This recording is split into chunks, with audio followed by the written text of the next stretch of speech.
Joining us for a little bit, first time in good heavens, 2019, Dr. Bill Cassidy, United States Senator. Dr. Bill Cassidy. Dr. Bill, welcome back to Keel. Welcome back to Keel, rather. Happy New Year. How are you? Happy New Year. Happy New Year to all your listeners. And I'm doing great, thank you. Well, but Washington, not doing so great. I know I was kind of making light of the government shutdown there, but given the fact that the Democrats now have the House of Representatives, that Nancy Pelosi is once again Speaker, what chance of any kind of compromise on immigration and or the wall is there? There has to be something done. If you just look at the number of people coming from Central America to the United States on a monthly basis, I mean, a caravan of 10,000 people in some cases, rushing the border, climbing over the border, getting hurt when they climb over the border. Something has to be done. So I'm hoping that now that Pelosi is Speaker, she has a little bit more latitude, and we can come up with some sort of compromise. But Dr. Bill, it's not a lot of money that we're talking about. The Democrats are in favor of that open border. They are in favor, but they should be more in favor of keeping Americans safe and secure. That's the bottom line. How do we keep Americans safe and secure? And having thousands of people come illegally and then melting into our country once they arrive is not the recipe to keep us safe and secure. So I'm hoping we can get some sort of compromise out of it. I'm not trying to be Debbie Downer, Dr. Bill. I just all the things that you and I are for and all of the positions that you just articulated, they are against. They don't want a wall. They want more illegal immigration. They want all of the things that you just said for the last 30 seconds are really bad for America, that you and I agree are bad for America. So I think what the president has said, okay, if you're not going to agree with me on this, I know you like big government, and from the president's perspective, they are the party of big government, and that I can go on, but you get the point. And so he's trying to use this as leverage. We'll see if it works. Mitch McConnell has said right now it's up to Democrats to offer a compromise that the president will sign. And so we need Pelosi and Schumer to agree to that which the president will sign. Now, frankly, the president probably would accept less than $5 billion. I can't speak for him, but I can imagine that. If he could at least get something towards what is his priority, which is securing the southern border, we'll see how it goes. Another one of the things that you have fought tirelessly for is federal flood insurance. And right now, in our part of the state, the water is arising. What's an update on that? How's that looking? So when the government shut down, FEMA took that, and the National Flood Insurance Program took that to mean that they could not write new policies. And my staff and I looked at the law, and we said, time out. That's wrong. Your source of revenue is not coming from taxes. It's coming from premium payments. You can continue to write this. They looked at the letter we sent. They said, Cassidy's right. And they've now begun to rewrite those policies. So we feel good about that. That's the way government should work, where it's not just some position of an attorney, but rather it's what the law says. And the law clearly indicated they could continue to write those policies. If you're buying a new home, you can still buy a policy if your policy is required for you to get your new home. I want to go back to the government shutdown real quick, Senator, if you don't mind. I asked in this room, I've asked around the building, this government shutdown impacted you at all? You okay? You doing all right? Everybody's like, yes, it hadn't impacted me at all. You know what? We can save a lot of money. Let's shut the government down for a few weeks every year. I'm good with that. President Trump would be giving you a high five right now, Aaron. I know. Well, 75% of the government is funded. The military is funded. Central government workers are funded. So all that is in place. Now, there are some areas that are not going to be funded. So, for example, the federal court system, if you've got a court case waiting in the federal court system, there will be some delay. On the other hand, I speak to most Americans, and they see securing our borders as such a priority that they are supporting the president. They would rather the government be open, but if this is what it takes to get some movement on securing our southern border, particularly with the caravans forming, it's kind of like hurricanes off the coast of Africa in the summertime. We're having caravans forming in Central America. And no one hates the people coming up here. It's just that a nation needs to be able to secure its border.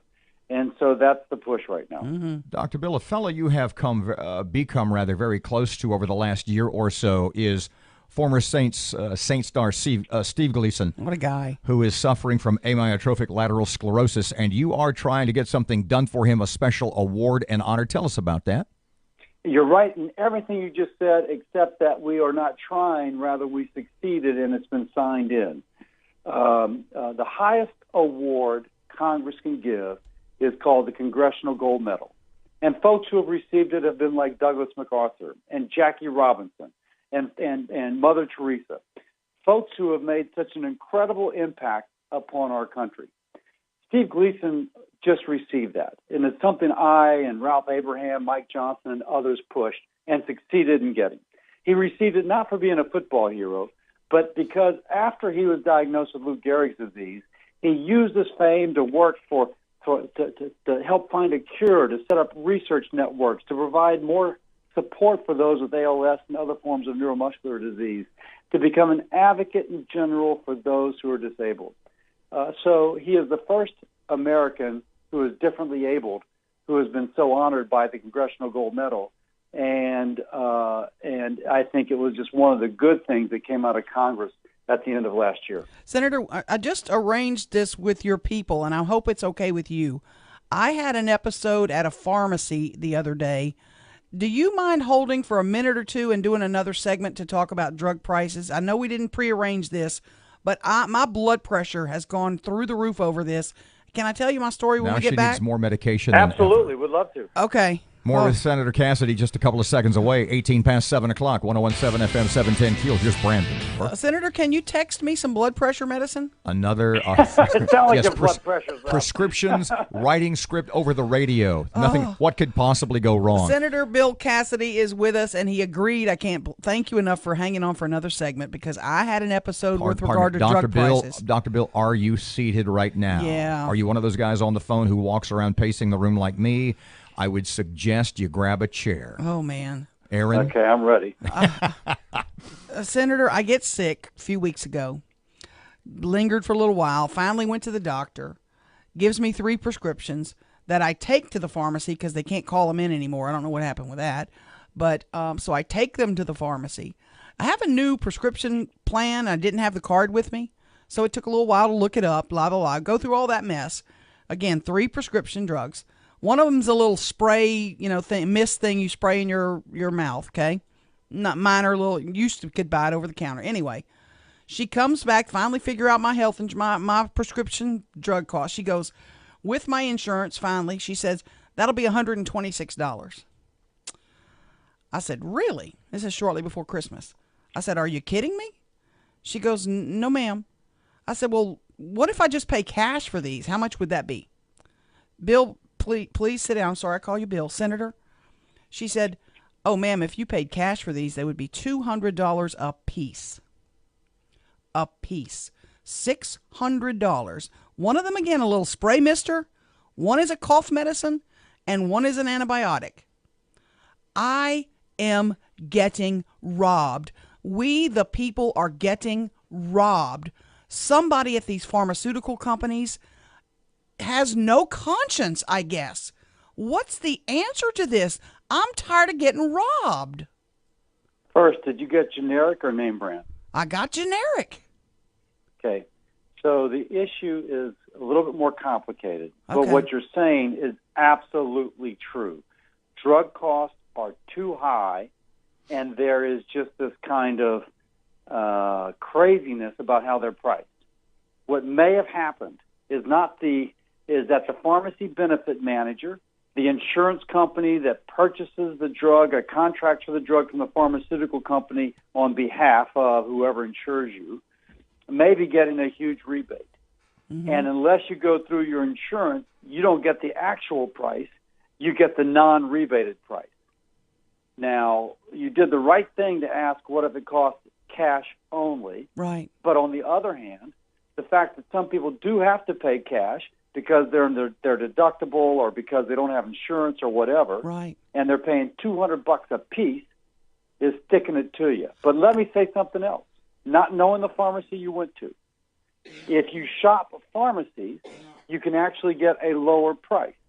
There is a Consumer Reports article from this past year. Oh, cool. They sent out secret shoppers to look for generic medications. And the generic medications range from costing, now you sit down, I've been with you in person, so I know you are. Yeah. The generic medications, there's like 5 of them, they cost, I think it was either $70 at one pharmacy or $1,400 at another pharmacy. My problem with this, Bill, and I'm sorry I keep calling you Bill, but you know when my blood pressure goes up, I get crazy. I have the means to pay the $126 to get my 3 medications and go home and crawl into bed. But my entire drive home, that entire next week, all I could think of was here before Christmas, there's a lot of people that don't have $126 to plunk down. They would have had to choose. Okay, which one do I take? Do I take the antibiotic? Do I take the cough medicine? Do I take the little sprayy thingy?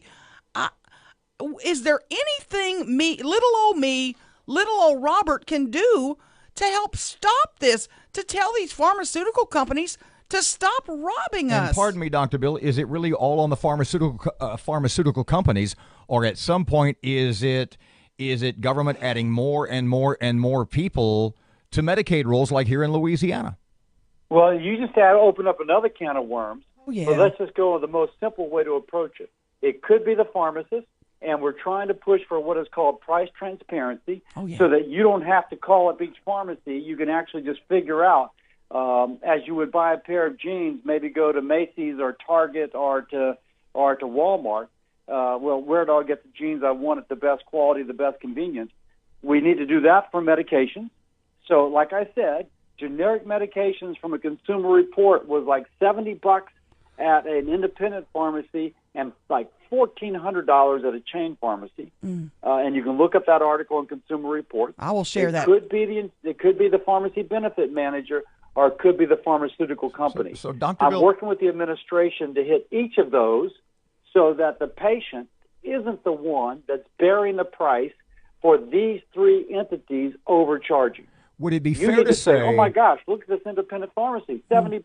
Let me go there. Would it You be- need to be able to find that out easily. Oh, yeah. would it be fair to say that the system has gotten so complex and patch upon patch upon patch that as I've said on the radio 1,000 times, just like in education where the student is no longer the customer, the patient in the medical economic chain, the patient isn't the customer anymore, right? Robert, you nailed it. You nailed it. And so we're doing other stuff. But if you look at it, since long before Obamacare, but Obamacare made it worse, the stakeholders are doing fantastic. If you're a stakeholder in healthcare, as a rule, you've done very well over the last 10 years. And the taxpayer and the patient are paying the price. We need to convert that. We need to make it so that the patient is the one who's doing well, the taxpayer is doing well, and the stakeholders make a fair return, but they don't make out like bandits. Senator Bill Cassidy, thanks for spending an extra segment with us. It makes me crazy, as you well know, and I'm not going to stop on this.